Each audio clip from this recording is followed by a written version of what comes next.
Click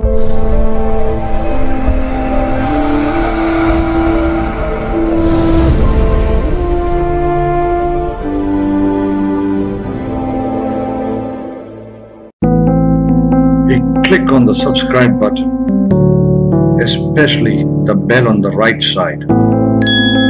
Otherwise, you will miss the latest videos. नमस्कार, मैं पूजा शर्मा सप्तऋषि astrology में आपका स्वागत करती हूँ।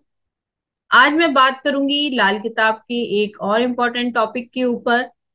जैसे पहले भी हम बात कर चुके हैं इस बारे में कि लाल किताब को ओनली रेमेडीज के लिए ही यूज किया जाता है।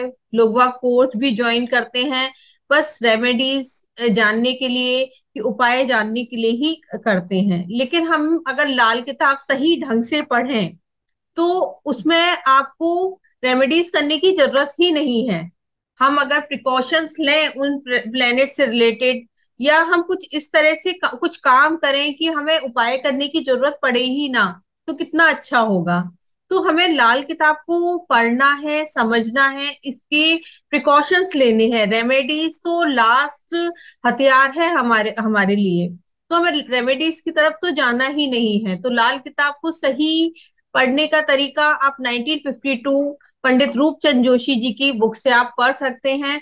उसमें जो ग्रामर है वो जो है पूरे उसमें रूल्स बताए गए हैं, किस तरह से हमें लाल किताब पढ़नी चाहिए, किस तरह से हमें प्लेनेट देखने चाहिए, मतलब किस तरह से हमें जो रूल्स लगाने हैं कैसे लगाने चाहिए।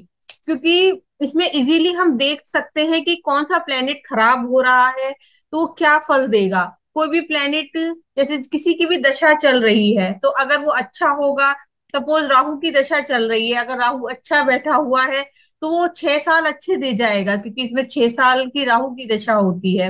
और अगर वो दशा मतलब राहु खराब प्लेसमेंट है तो उन 6 साल में वो काफी बर्बादी, काफी अप्स एंड डाउन्स लाइफ में कट जाएगा।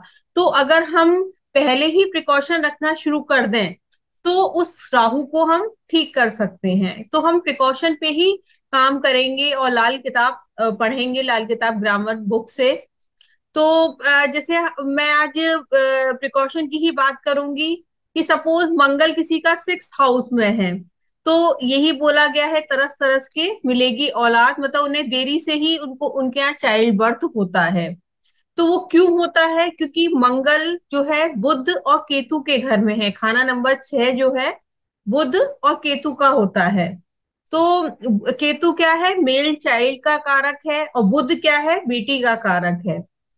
छठे घर में अगर मंगल होगा तो केतु कुंडली में कहीं भी हो खराब रिजल्ट देगा, तो इसलिए प्रॉब्लम आती है। तो प्रिकॉशन के तौर पे हमें यही बोलना है, खुशी के मौके पे मीठा ना बांटे, अदरवाइज प्रॉब्लम आएगी। मीठा क्या है? मंगल है। तो हमें क्या है? प्रिकॉशंस लेनी है। या चंद्रमा 6th हाउस में है तो छठा घर जैसे बताया बुध और केतु का होता है, तो उसमें दूध पानी का दान ना करें। अदरवाइज आपका चंद्रमा क्या है? लिक्विड कैश का कारक है, उससे रिलेटेड आपको दिक्कत आएगी। तो वो ही हमें प्रिकॉशंस लेनी होती है। प्लेनेट को समझना होता है कि किस हाउस में बैठा हुआ है, हमें क्या प्रिकॉशन देनी है, क्या करना है। खाली छोटी सी वो बुक खरीद के हमें रेमेडीज नहीं कर देनी है। रेमेडीज तो लास्ट हमें देखना है जब कुछ नहीं समझ में आ रहा। नहीं तो हम जो है अगर कोई आपका प्लेनेट ज्यादा खराब हो रहा है तो हम उस रिश्तेदार से रिलेशन अच्छे कर लें तो आप उस प्लेनेट को काफी हद तक ठीक कर सकते हैं। आप उपाय तो कर रहे हो, मतलब राहु का उपाय कर रहे हो, शनि का उपाय कर रहे हो, लेकिन उस रिश्तेदार से आपने रिलेशन खराब कर रखे हैं, तो वो प्लेनेट का जो आप उपाय कर रहे हैं वो कुछ काम नहीं करेगा। तो इसमें यही बोला गया है कि आप अगर उपाय कर रहे हो तो उस रिश्तेदार से भी आप रिलेशन अच्छे रखो। जैसे आप बुध का उपाय कर रहे हो तो बुध का मेनली उपाय यही है, कन्या पूजन करें, फिटकरी से कुल्ला करें, या हरी मूंग की दाल पक्षियों को डालें। लेकिन आपने अपने घर की बहन, बुआ, बेटी, उनसे ही रिलेशन अगर खराब कर रखे हैं तो आप चाहे कितना भी आप दान करते रहें, बाहर की कन्याओं को आप खाना खिलाते रहें, पैर छू के आशीर्वाद लेते रहें, लेकिन वो काम नहीं करेगा जब तक आप उन रिश्तेदारों से रिलेशन अच्छे नहीं करेंगे। तो यही है मतलब देखिए, लाल किताब जो है रिश्तों को भी जीना सिखाती है। तो मेनली अगर हम उस रिश्तेदार से रिलेशन अच्छा करेंगे तो वो चीजें ठीक होंगी। रिश्ते देखिए, जितने भी प्लेनेट हैं उस सभी रिश्तेदारों को इंडिकेट करते हैं, तो हमें रिश्तेदारों से रिलेशन अच्छे करने ही हैं। और कुछ कुछ प्रिकॉशंस रखनी है।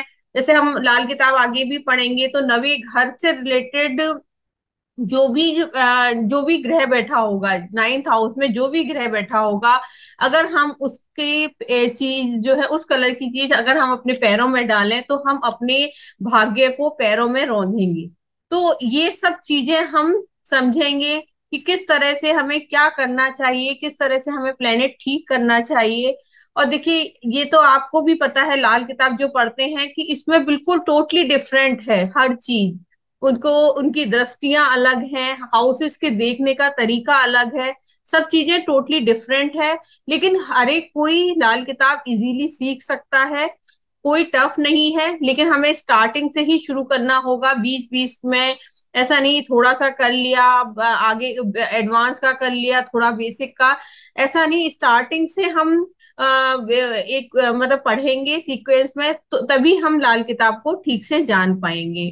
क्योंकि इसमें दशा सिस्टम भी टोटली डिफरेंट है, मैं इस पे भी पहले वीडियोस बना चुकी हूँ। दृष्टियां टोटली डिफरेंट हैं, सब चीजें अलग हैं, तो उसको देखने का तरीका बिल्कुल अलग है। तो हमें बहुत इंटरेस्टिंग है और बहुत इजी है। मतलब ये रूल्स बेस्ड है, अगर हम इसके रूल्स को समझेंगे और लगाएंगे चार्ट पे तो बहुत ही अच्छी प्रिडिक्शन मिलेगी। और इजीली हम देख सकते हैं कि कौन सा प्लेनेट खराब है तो वो क्या रिजल्ट देने वाला है। जैसे सबके पक्के घर समझेंगे, अगर उन्हीं पक्के घर में उनके दुश्मन बैठ जाएं, जैसे जुपिटर का पक्का घर है 2, 5, 9, 11, 12, अगर उसी में उसके दुश्मन बैठ गए तो समझ लीजिए जुपिटर वीक हो रहा है। तो कैसे करके हम ठीक करेंगे, तो ये सब चीजें हम लाल किताब में पढ़ेंगे। लाल किताब ग्रामर कोर्स जल्दी शुरू होने वाला है, अगर कोई भी इंटरेस्टेड है तो आपको सप्तऋषि ऑफिस में आप पूछ सकते हैं, जल्दी ही शुरू होने वाला है। इसमें पूरी प्रिडिक्शन बताई जाएगी, किस तरह से हम प्रिडिक्शन करनी है। लाल किताब वर्ष कुंडली, किस तरह से कौन सा ग्रह खराब हो रहा है उस साल, हमें प्रिकॉशन लेनी है, कैसे चीज उसको ग्रह को ठीक करना है। तो ये सब चीजें इसमें बताई जाएंगी। और मेन इंपॉर्टेंट जो होता है इसमें पितृदोष का होता है, उसके उपाय बहुत जरूरी हैं। अगर पितृदोष होता है तो कोई भी उपाय काम नहीं करता है। तो अगर पितृदोष है तो उसको भी ठीक से समझाया जाएगा कि किस तरह से हम कौन से दान करें, कैसे ठीक करें। ये सब चीजें इस कोर्स में बताई जाएंगी। तो अगर आप कोर्स करना चाहते हैं तो आप कांटेक्ट कर सकते हैं सप्तऋषि एस्ट्रोलॉजी में। फिर मिलते हैं नई वीडियो में नए टॉपिक के साथ। धन्यवाद।